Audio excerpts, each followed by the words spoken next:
Okay. So today we'll start with bending of composite beams of uniform cross section. So what do we mean by, firstly,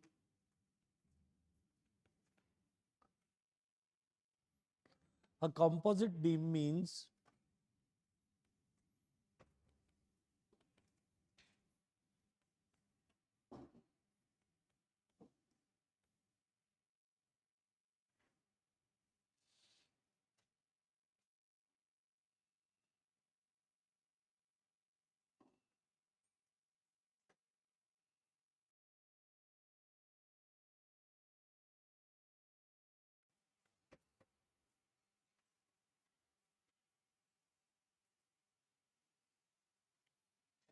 so it will be the cross section which is uniform.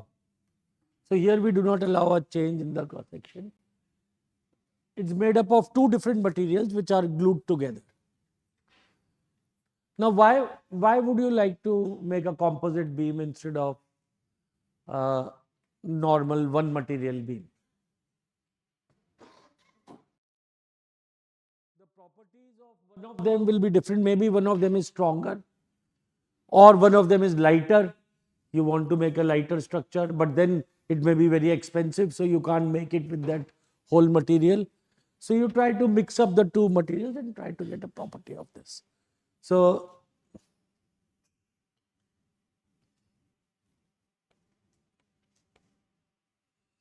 we are looking at the bending of a beam like this, made up of two different materials, and on which a bending moment is applied. Now here what we find is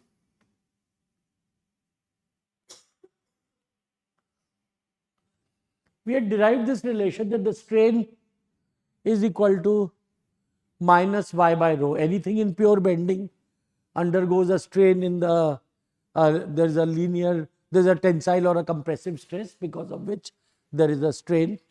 Now, as far as the strain relation was derived, we did not use the material properties. This was purely on geometric arguments, that there's a bending, there's a curvature, and that is how the strain comes. So as far as this relation did not involve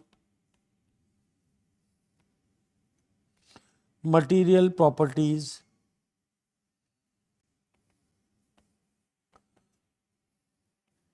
of the beam, only geometric considerations led to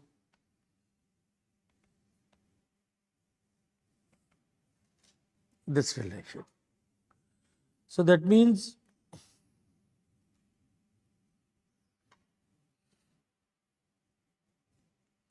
when I have a beam like this,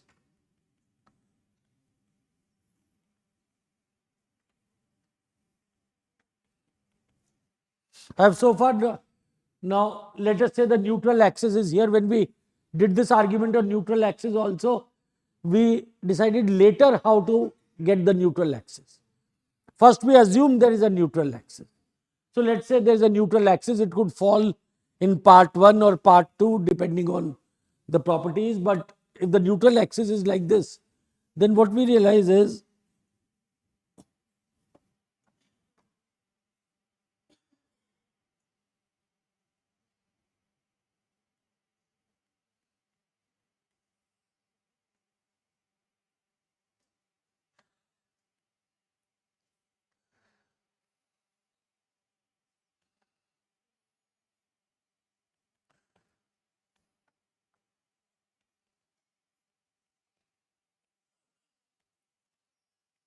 if the neutral axis is in this way, then there is a linear distribution of strain. And this distribution of strain does not change whether if the beam is made up of material 1 or material 2 or a composite material. Where exactly the change comes in So then you ask this question, how to locate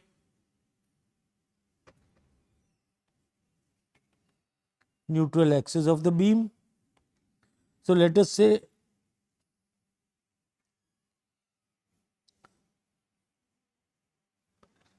the top part was 1, the bottom part was 2.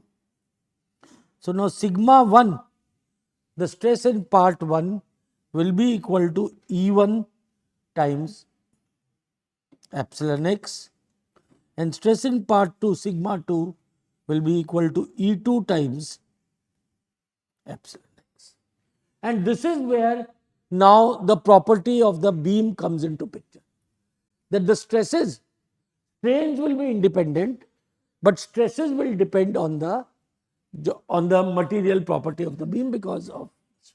So this will be equal to minus E1 times y by rho, and this will be equal to minus E2 times y by rho. This is what we have done, and now based on this, force in the top part will be equal to sigma 1 dA, and this will be equal to minus E1 y by rho dA. And force in the lower portion will be sigma 2 dA. This will be equal to minus E2 times y by rho times dA. Okay. Now what we do is, to make this amenable, what we do is, let us define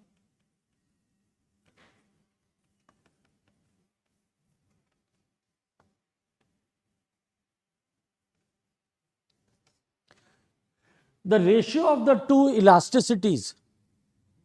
Let us call that as N.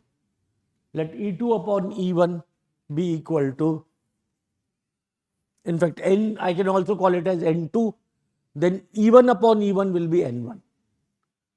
Okay. So let this be called as N. So now what we realize is, this implies dF2 is equal to minus E1 times y by rho times N dA. So I am now writing dF2 in terms of dF1 using the same elasticity along with it. So what does this tell you? If I look at the two relations, dF1 on the top and dF2 on the bottom, it tells me that it is as if we have the same beam, but the area of the beam, that means made up of the same material, but the area of the beam which is in section 2 has now been multiplied by N. So then we can think of both of these as the same beams. That, so what this tells us is that if this was E1, this was E2, so this is equivalent to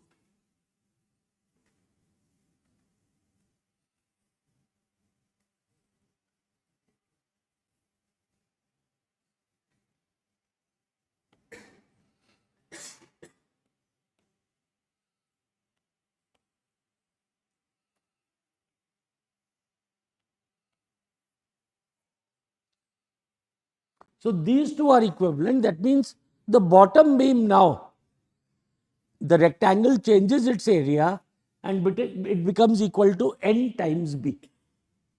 And now I can locate the neutral axis by taking this right hand side area and integral sigma x dA is equal to 0. So which means I have to now take the centroid of the right hand side figure, and that will give me the location of the neutral axis. So in this composite beam, what I do is, so therefore now these are equivalent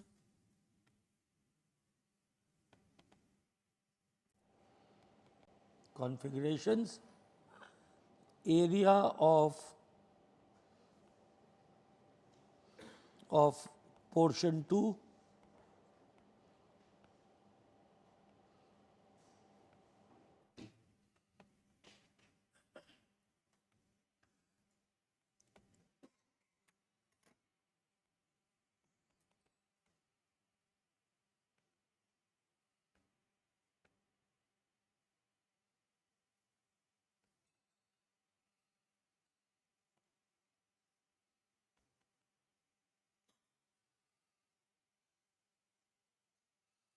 So now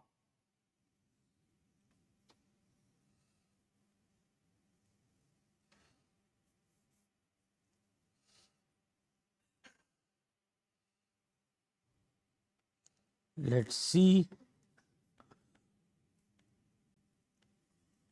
be the centroid of the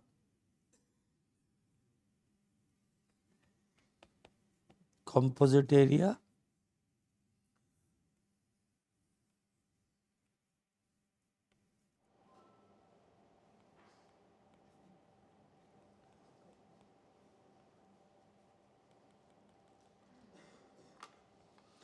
So this is how epsilons will look like.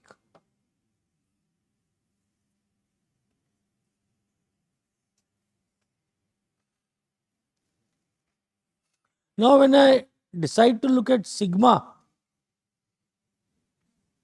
then for the composite expression, how will sigma look like? It will be sigma 1 into epsilon. So basically the stress for the composite beam, if I look, it will look like this.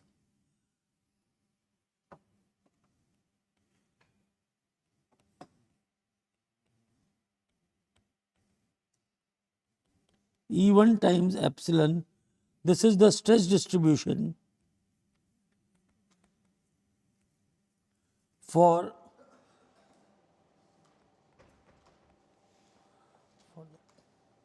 the composite beam, for the composite geometry I should say. Let me write it again. So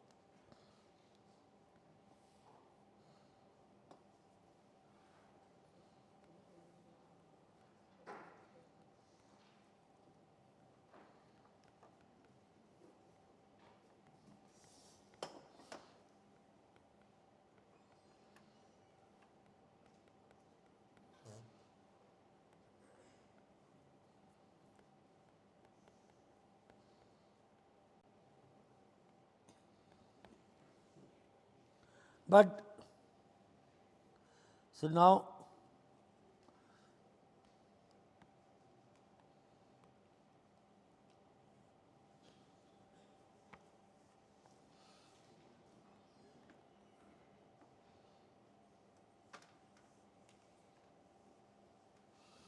but when I look at the actual stress distribution, what will be the actual stress in the lower part?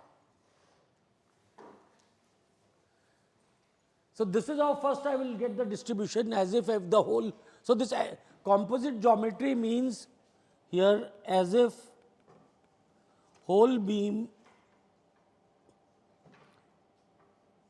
made up of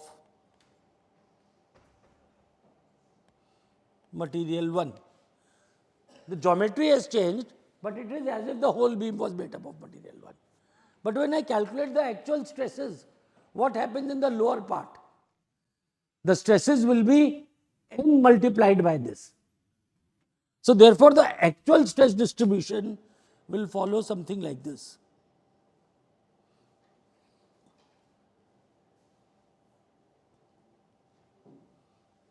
So maybe I'll use the same figure, use a different color.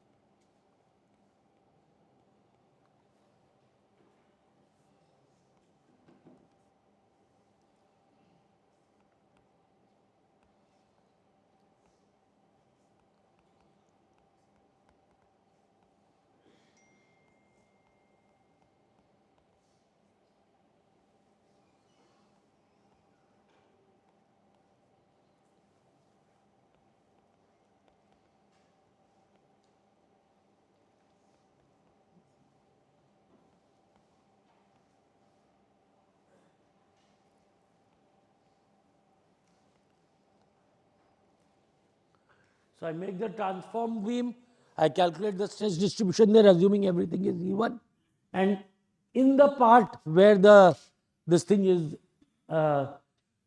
sigma 2, I will multiply it by n. And when you have to program these sort of things, and if they are multiple layered beams, then you can call n as n sub I, and n1 will be 1. You divide everything with 1. Well, I could have done the other way around also. I could have divided, I could have taken it as E2 upon E1. And then the top part would have to change the stress. So this is how one tackles a composite beam which has a same area, same uniform area. So first we change the area of one of the beams, and then we find the neutral axis there, find the stress distribution, and then to find the final stress, find the strain really. And to find the final stress, we have to multiply by different E's to get the stress. So this is how it's a simple way, and we will. Actually, I think we are lagging behind in the tutorials by a big amount. Has torsion started in any of the groups? I know Tuesday and Thursday I talked to. Monday group, where what have you done? You have completed chapter 2, I think. Tute 4, वो खत्म हो गया. Tute 5 will start today. On Tuesday, I think Tute 4 has been done. Is that right? What about Thursday group? You'll do 4 today. In fact, that's why I talked with the teacher and asked for see, the problem was I wanted you people to have covered 4 so that I could put up the solutions of the assignment. But I don't think I've done that. So what do we do? I've asked you to submit by, is it possible if we make the submission tomorrow? Then after that I can put up the solutions.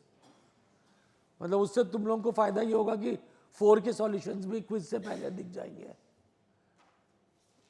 Or is it, I'm not sure if that will help too much. They are simple problems. What do you want me to do? Let's keep the submission on Monday, but then I'll have to put up the solutions on Monday. That will be uniform for all the groups. ठीक है.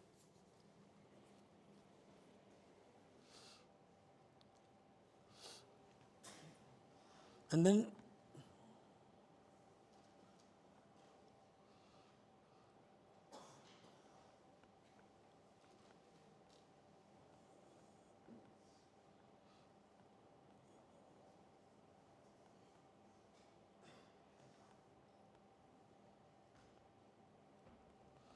and in the composite beam, finally, if you have to find the radius of the curvature of the beam, then the same formula works. 1 over rho is equal to m over E1 I.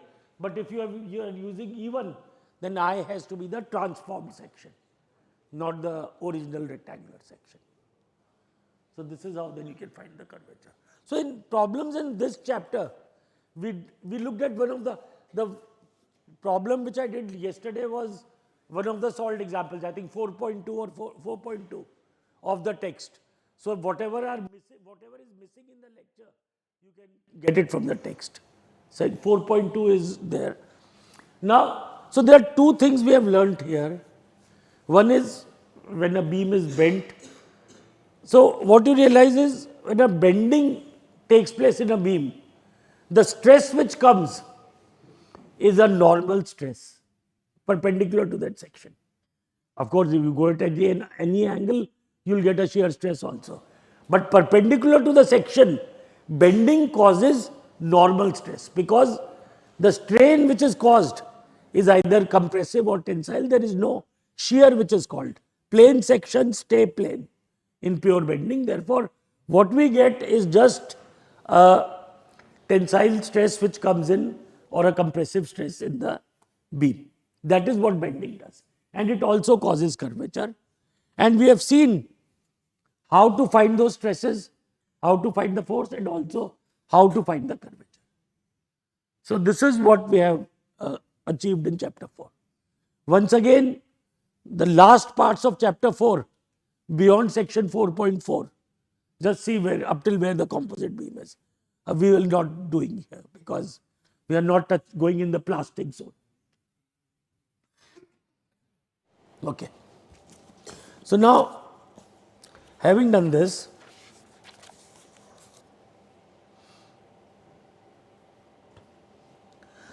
let's suppose you have a beam of, let me one more case illustrate.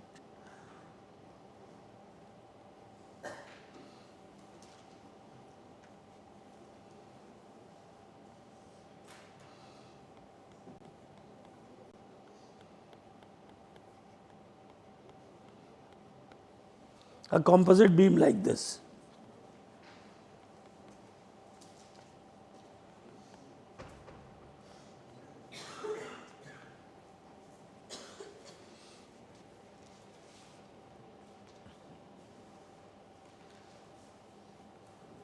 And we apply a bending moment on a composite beam like this.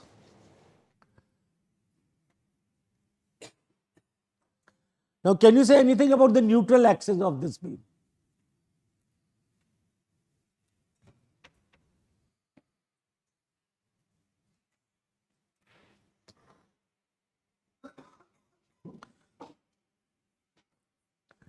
How will this beam transform? This will transform to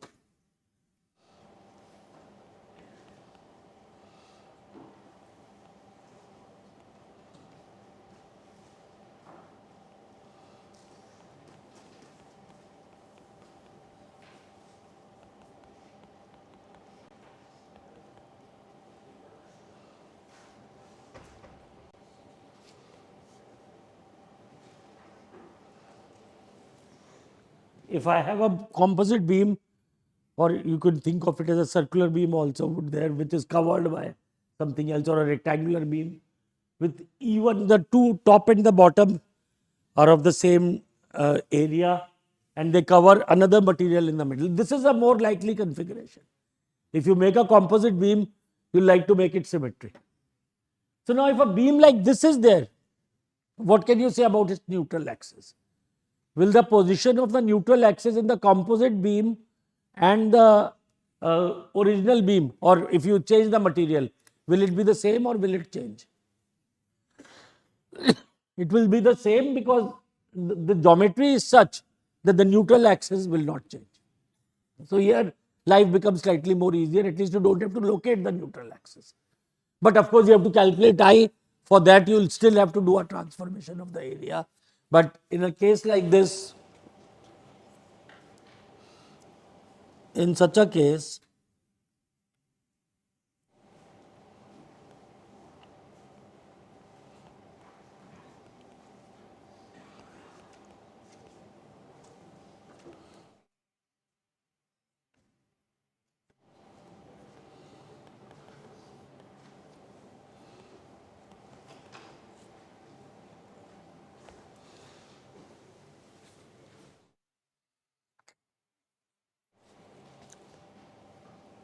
okay.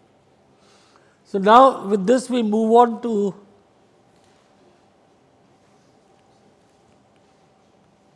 now you may be thinking that our train is really caught up with a very express speed, and every class or every second class we are starting at a new chapter. But please also realize we are covering only half of those chapters. We are not covering the full chapters. So therefore, while it looks very fast, it actually is not a Vande Bharat or a Shatabdi, it is just a simple mail train. So let's just don't get sort of boggled by itne sare. If you look at chapter 5, it will probably start on page 300. But we have not covered 300 pages of material. The material we have covered is probably hardly 100 pages. So along with examples. And at least for your exams, etc., the sheet problems which I am doing, they are good enough and the numbers are given there. So you can have a look at those numbers and other problems if you want to solve. Go to the textbook problem section and you will be able to find the numbers close to those. You'll obviously, any plasticity or any permanent deformation comes, we have not covered that. So look at the problems up to the end of the sections where we have covered. You don't need to look at the problem numbers of after those.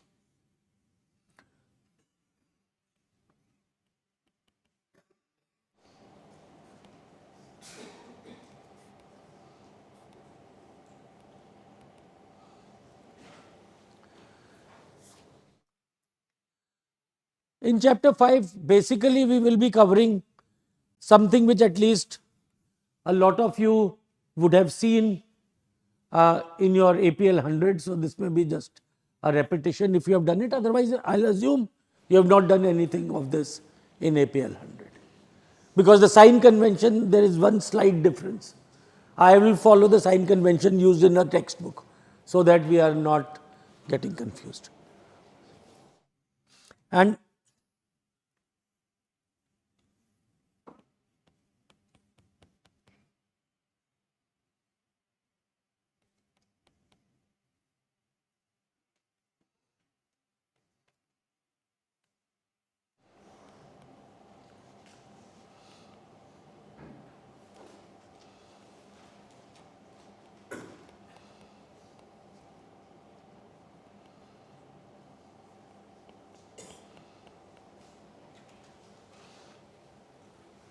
we may have a beam like, what is a beam? Beam is a slender element, a thin element whose area of cross section, the dimensions in the area of cross section, the linear dimensions are much less than the length of the beam. So, that is what we mean by a beam. Now, we may have a beam on which different type of forces and moments are acting, and we will look at planar cases only.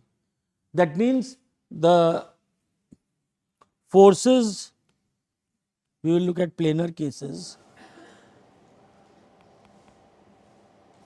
Forces are in the xy plane and the moment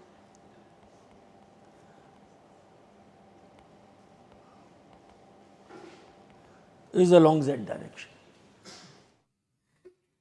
To make the problem slightly complicated, we may add a twisting moment also. But for example, if this beam is in the xy plane, so if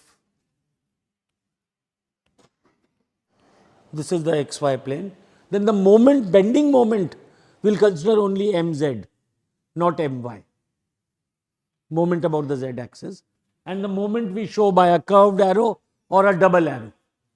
If I use a double arrow, then what will I do? In which direction will the double arrow point? It will point in the z direction. So, represent, I will just write this.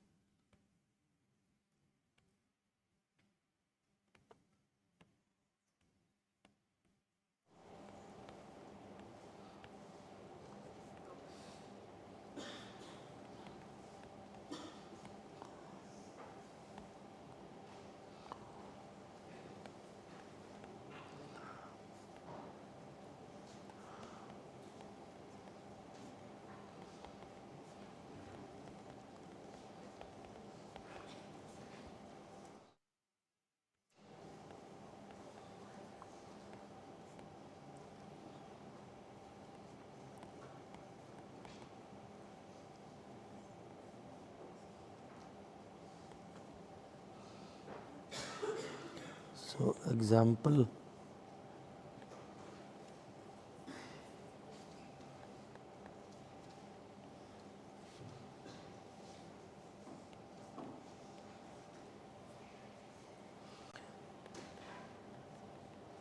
if this is the plane, we are normally showing it with a curved arrow. In certain books, you will find a double arrow in the z direction or minus z. So, this is a minus z. So, double arrow will point in the plane of the paper. So, this double arrow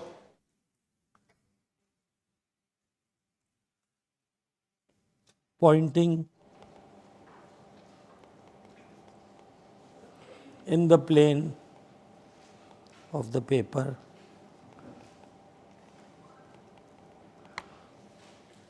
which is minus z axis. Okay. Now, what we are going to do in this chapter is we will look at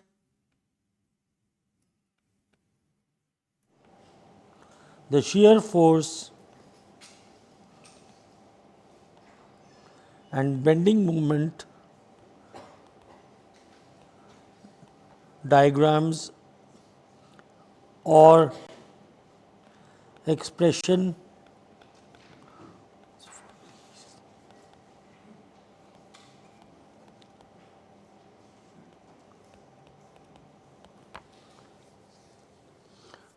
How does the, so if I have a beam like this, we make a cutter section of the beam.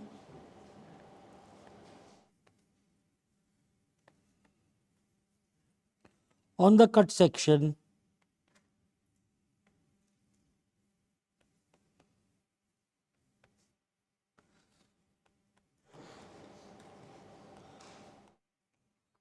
the transverse force is V, which we call as the shear force, and the moment M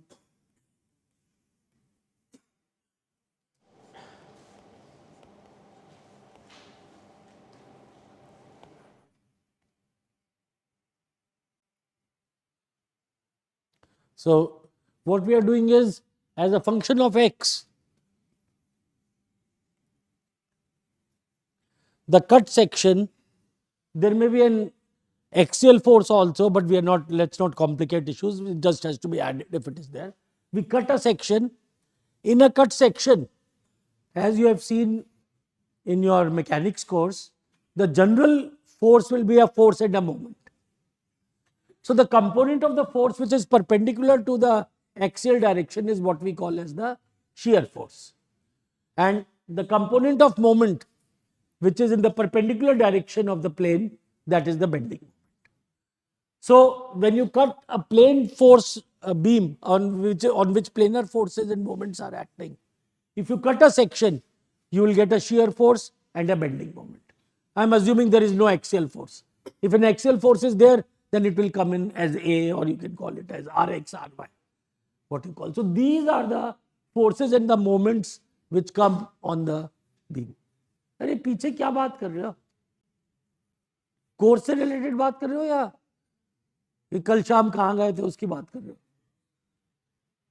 थोड़ा please, मैं तुम लोग video देख रहे हो पीछे बैठ के, मैं कुछ नहीं कह रहा, पर कम से कम आवाज तो मत करो. और is that video so interesting which is making you okay? So let's see. So the moment m is referred to as the bending moment. So, now in problems like this, what so let me so we will first find the shear force and bending moment diagram, then we will find, so what we will do, find or draw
and then the third part is basically what we have learned in chapter 4, that the maximum moment where we get is the place where the stresses will be maximum.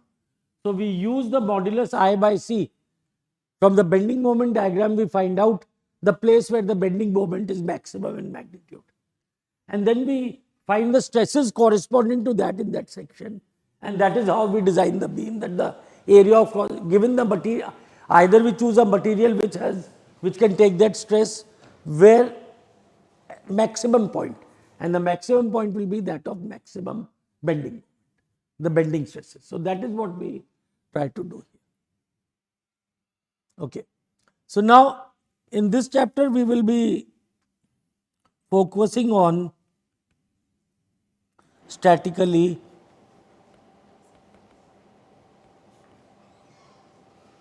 determinate beams, which means external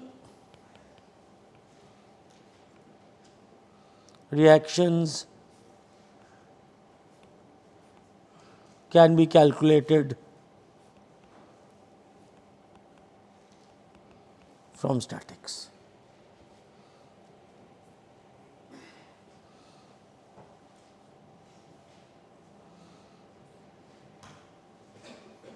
For example, I have a beam like this.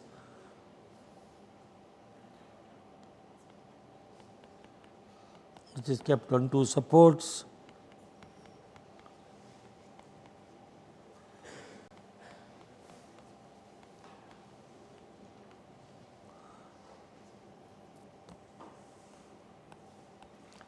P1, P2, W.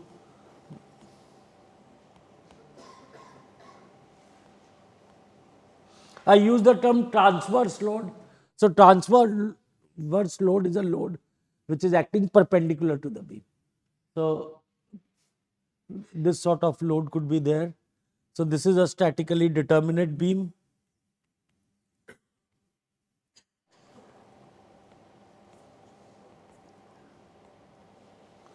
This is statically determinate for at least if forces are only in the y direction.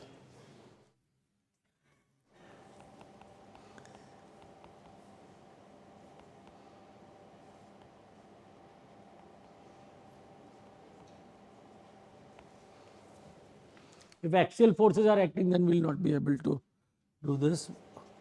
But if we have, so normally in fact, what one does is to make this statically determinate.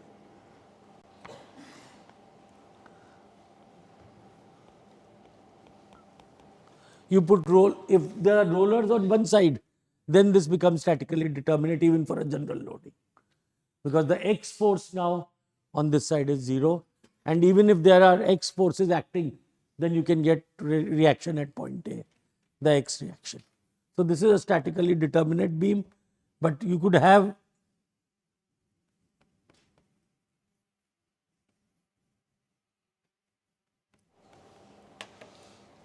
now beam like this. Is this statically determinate or indeterminate?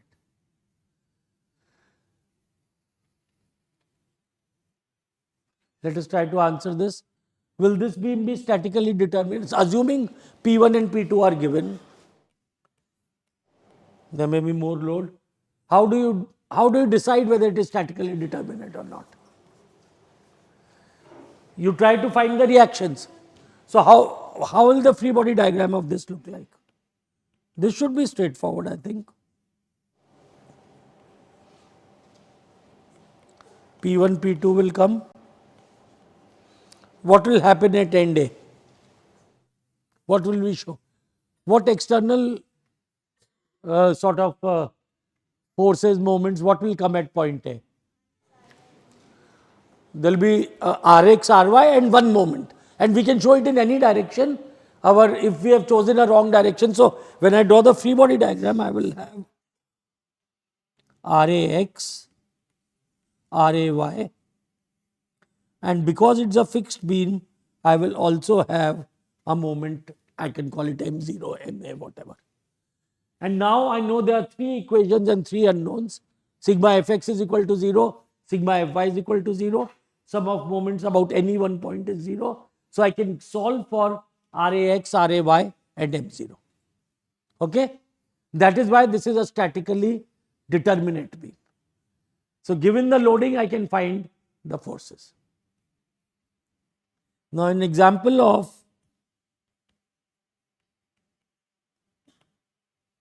statically indeterminate beams.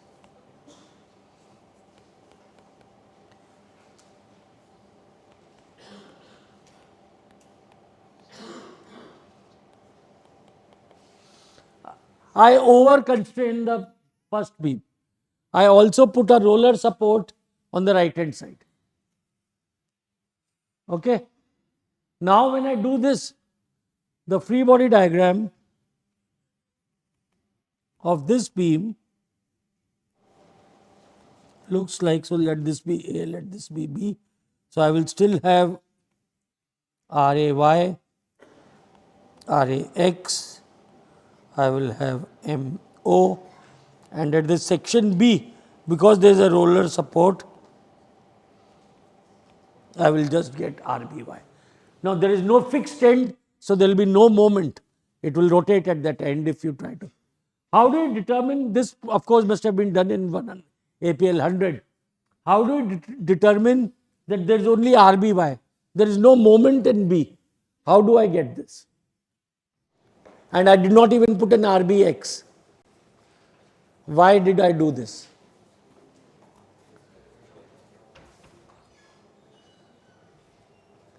Why did I not put a moment on B? Why did I not put RBX on B?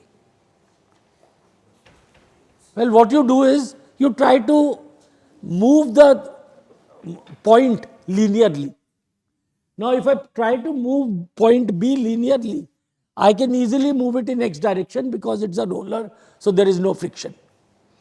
If a force is acting from the top, I can't move it down vertically. So, therefore, RBY has to be there. If I try to rotate it, it will get lifted. It will get rotated about point B, so therefore, no moment will come. This is how you decide the external reactions and couples. If I try to rotate it at point A, because it is fixed in the wall, it will not rotate, so therefore, a moment will come. That is how we decide this. This you must have done in your first course. So, anyway, these are statically indeterminate beams. So, now what we are going to do is, let us see how to plot shear force and bending moment diagrams.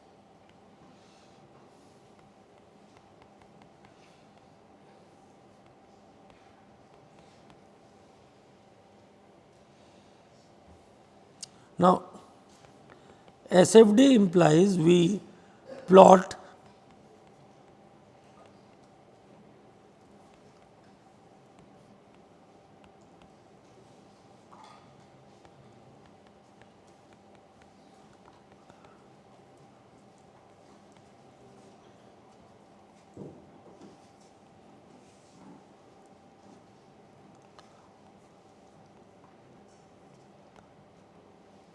if I graphically draw the values of this. So, this is what we do in a shear force and bending moment diagrams. Now,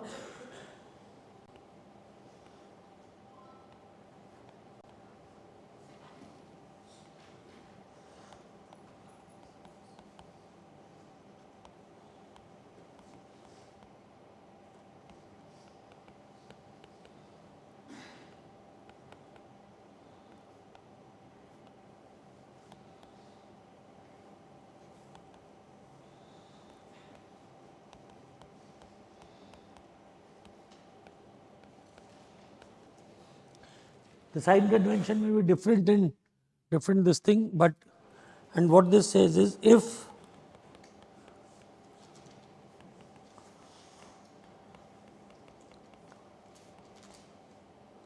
there is a positive phase, which means outward normal is in plus x direction.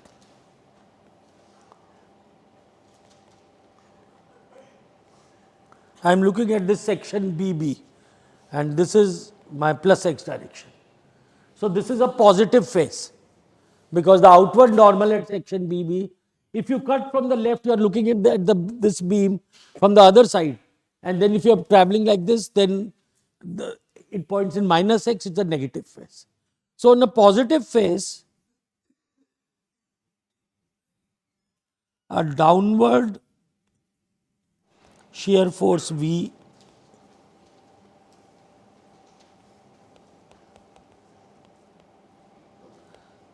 is treated as positive. See, we do this convention because now if I am cutting from the left side, V upwards will be positive. So, when the two are combined together, we get a net 0. So, there is a unique way things are defined. Many textbooks define this V as positive upwards.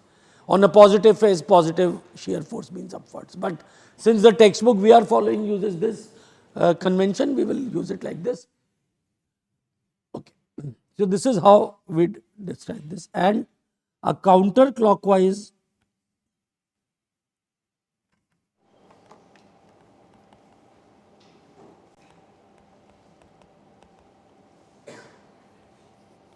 so, if on the cut section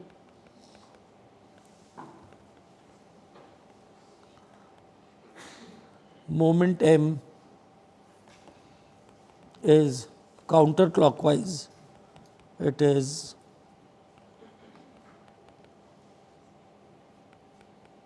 considered positive.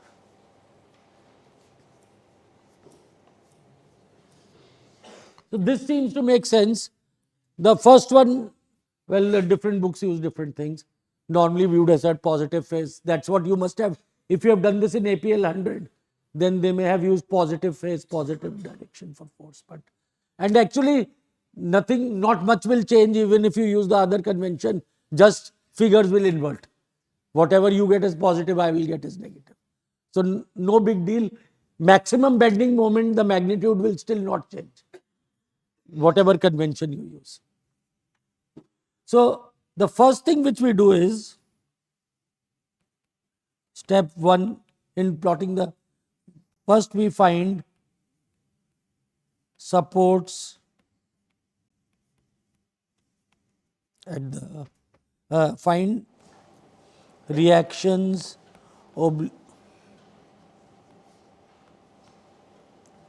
find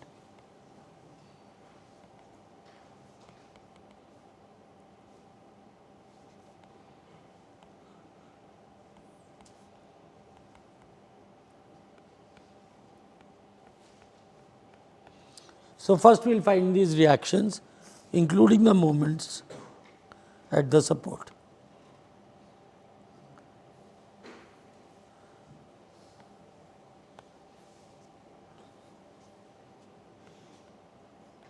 To do this, we have to use equations of equilibrium. Sigma Fy is equal to 0, sum of moments is equal to 0. And if axial forces are there, maybe sigma Fx is equal to 0. So, draw FBD of beam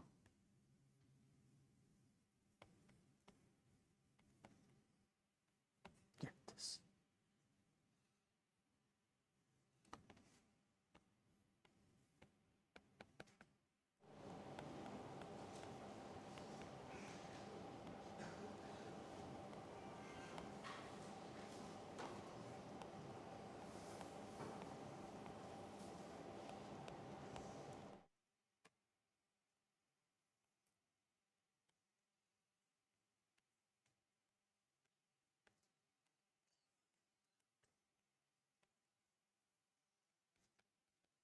Find R1. Next what we will do is, so this is step 1. Step 2, cut the beam at different sections, which means X locations and at the cut section V is equal to the shear force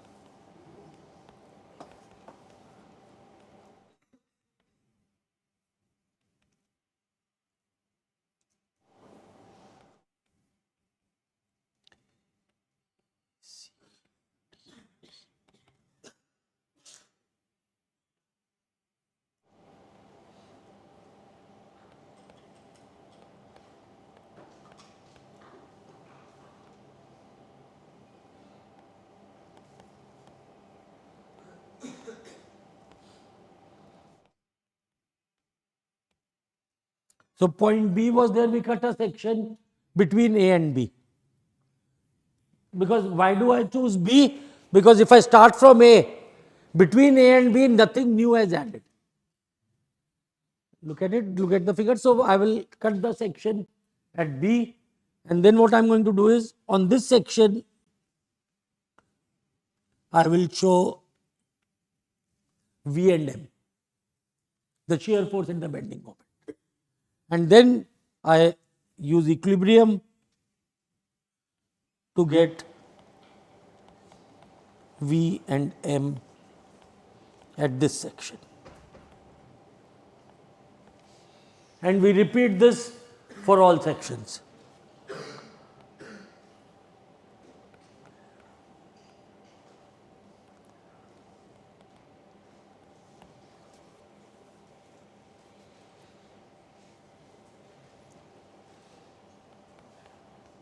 Normally, the design of the beam is based on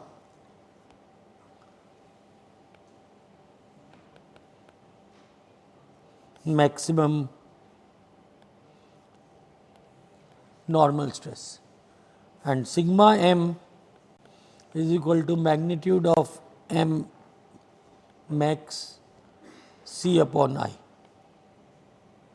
or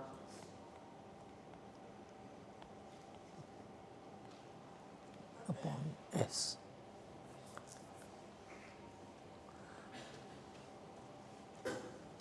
And so maximum sigma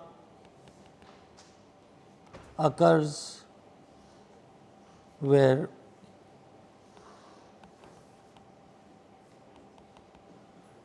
M is maximum. So that means you cut at different sections, keep on drawing free body diagrams, and keep on and then continue on your graph. We'll look at an example where we'll do this.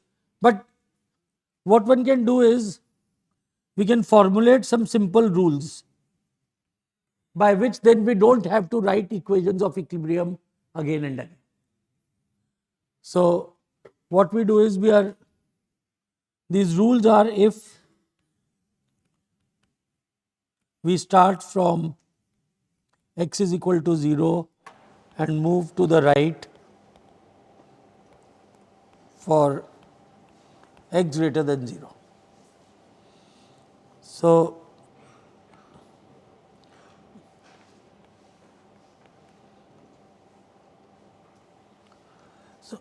now if a force P is acting here on all sections to its right, if I draw V like this, then what does force balance tell me?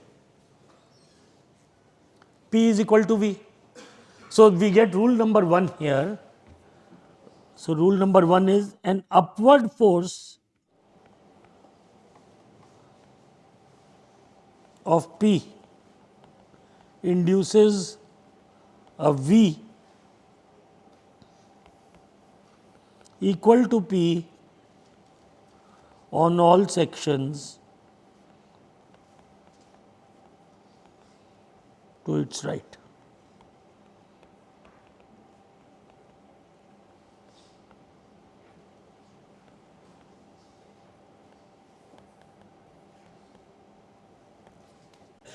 So that means whichever point you are at on the beam, look at all the forces which fall on the left side, and all positive forces will contribute positive to V, negative forces will contribute negative to V.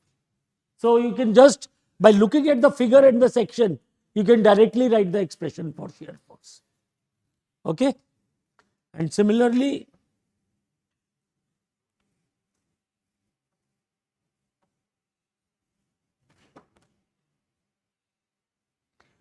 if this upward force P is there, what is M due to this P? You take moments about the right side. So the upward force P will cause a moment of P times this distance. Okay? So let's say this distance is zeta. So an upward force P induces a bending moment equal to p zeta on all sections to its right,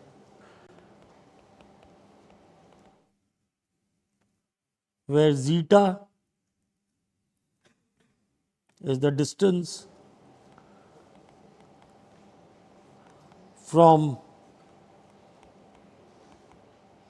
point of application of P to the cut section. So, any force P which is there on all sections to its right will induce a bending moment equal to P times zeta, where zeta is this distance. Okay? Now, if there is a distributed force, then what do you do? If you are in the region where the distributed force is still acting, then you cut a section there and you replace the distributed force by its equivalent, and it has to act at the centroid of the loading. So, that we will do when we come to the example. But the third thing which is then, now in addition to P, there may be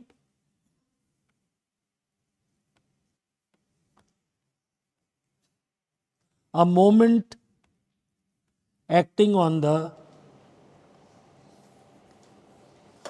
what do we call it, acting on the beam.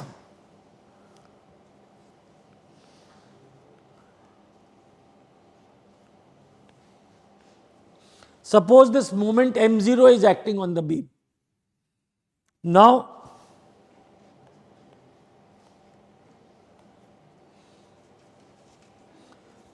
so this tells you or that a moment will induce. So, if I have a moment like this, so a concentrated moment m0 which is clockwise induces a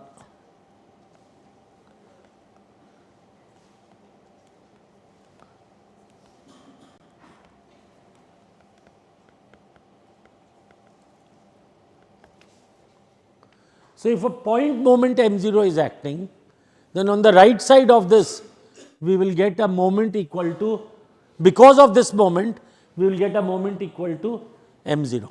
Of course, if a p is also acting, then you have to add to this m p times zeta, add or subtract, depend. So, just keep on adding these things and you will get the bending moment diagram very easily. So, these are the three rules, that a concentrated moment m0 or other way round, a concentrated counterclockwise moment m1 induces a bending moment equal to minus m1 on all sections to its right. Now, what will this m0 do to the shear force?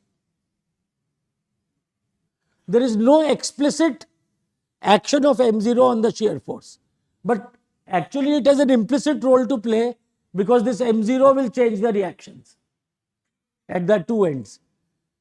If the moment is there or if it is not there, the reactions will be different. But explicitly, a concentrated moment does not change the bending moment diagram. So, let us write that also. No, it does not change the shear force diagram. I used the wrong word. It is not the bending moment. No explicit change to the right in V because of concentrated M. So, given this, I think that is all what we need. Let us start with a simple example.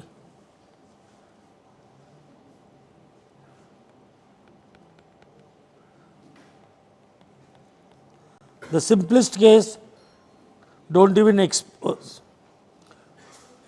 don't even think that I will question you on this.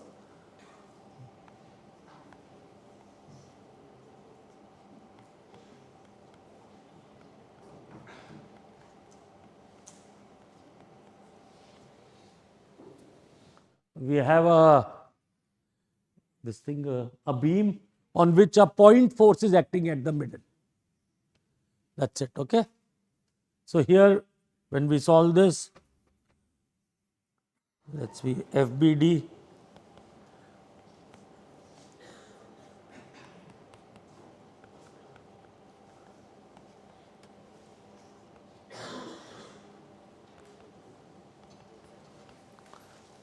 So clearly, if I draw the free body diagram, call the two reactions as RA and RB, then RA plus RB is equal to P. Taking moments about one of the points will give us P by 2, P by 2. This anyway comes from symmetry also. So this is the total loading of the beam. Now we have to draw the shear force diagram and the bending moment diagram.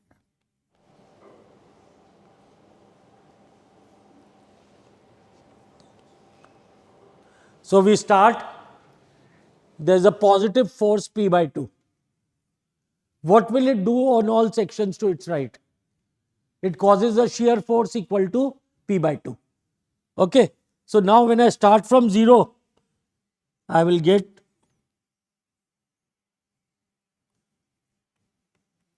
till I reach L by 2, where a second load comes, the shear force stays as P by 2. And then there is a force which goes down, it's equal to P. So basically from here, at this point, I will get to minus P by 2. So this is V and this is X and this is the shear force diagram. Is this clear? This is very elementary as 2 plus 2 is equal to 4 for class 1 maths. So this is how the shear force will look like. Is that fine? Everybody with me? I hope so. So now, how do we draw the bending moment diagram? So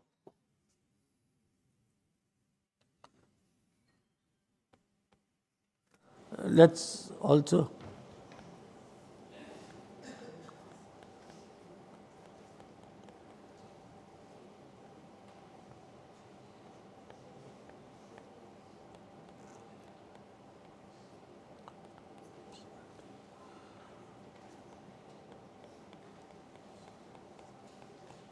see, how did I write these expressions?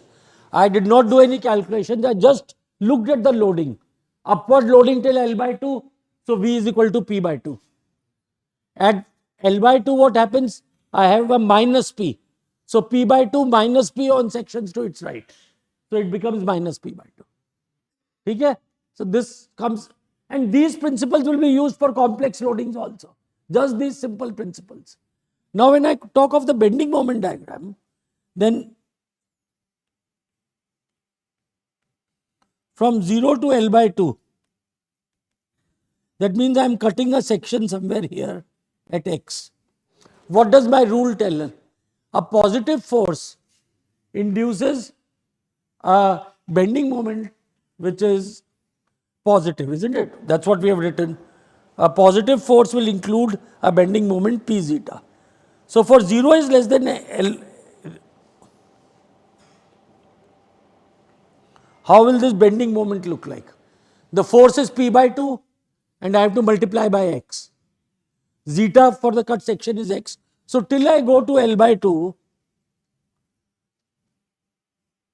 this bending moment diagram will be like this, and this is equal to P by 2 times X. So M is equal to P by 2 times X. Now let us see what happens beyond L by 2. Beyond L by 2, first I have this P by 2x that will continue on all sections to its right. So first thing which I write here is P times x by 2. Now what happens after L by 2? There is a force which is minus P. So it will act as minus P, and what will be zeta? Zeta will be L by 2, zeta will be x minus L by 2. So to this I add minus P times x minus L by 2. And this is equal to P by 2 times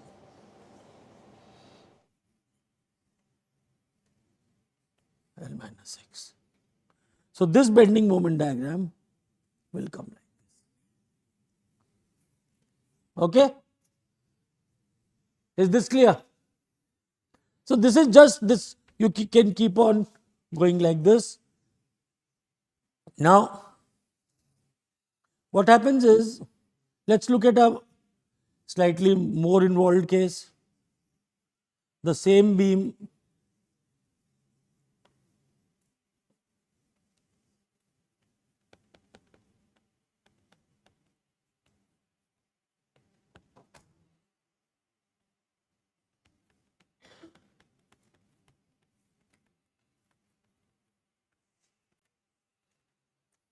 I put a uniformly distributed load. So firstly what I will get is, this is A and this is B.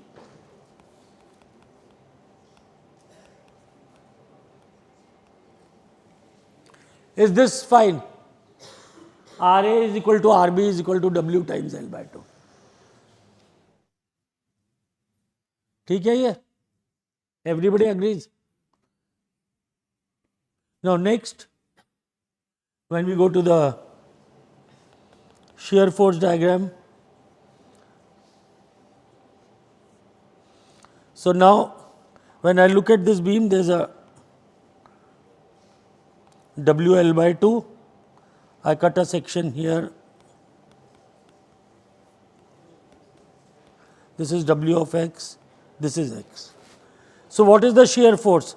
Shear force is equal to, for this section, V is equal to WL by 2, which is positive, minus W times x. So the shear force here is WL by 2 minus WX. Yeah.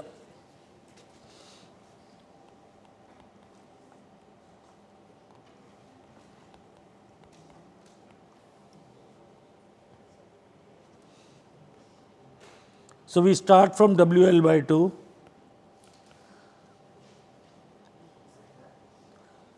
Yeah. So we have this, and then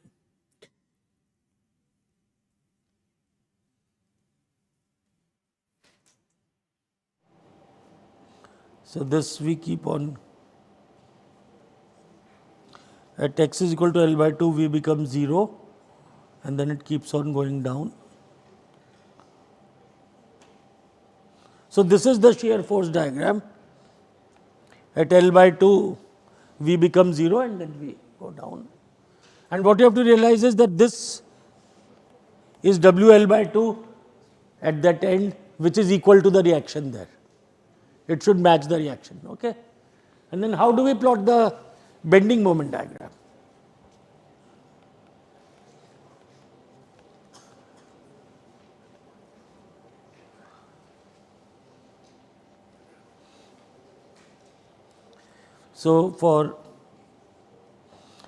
So M will be equal to, first of all we are cutting a section at x here.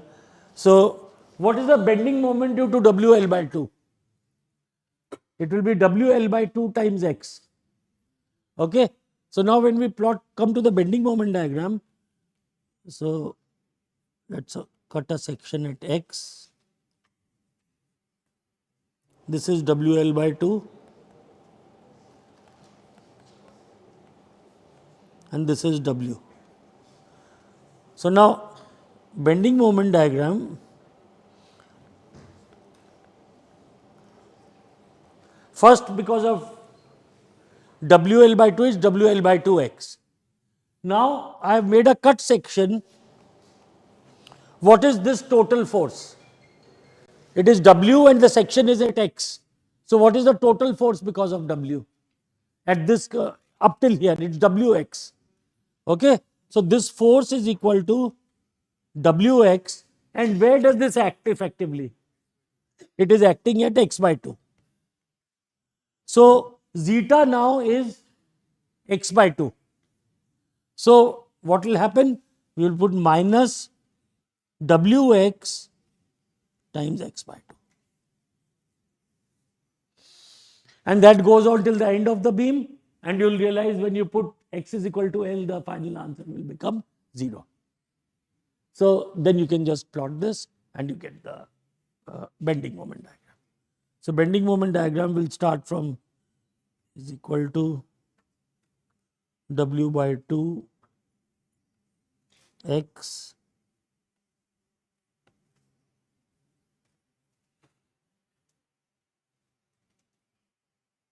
so we can just plot this. I think how will the graph look like? X is equal to 0, moment will be 0, and then at x is equal to L again goes to 0. So the bending moment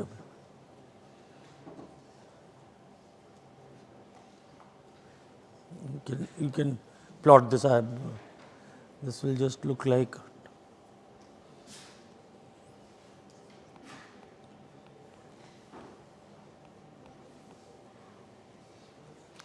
okay. Now how will the plot look like? Batao koi. It will start from 0, something like this, isn't it? Okay. I was actually getting a bit confused about this, but so that's how this bending moment diagram. Now, of course, more complexities could come that this may not be a full. This W section could be only at some for some part of the beam. The other thing is there could be a triangular load. If it's a triangular load, then you have to just basically work it out. Now, there's one more thing which we will do in the next class.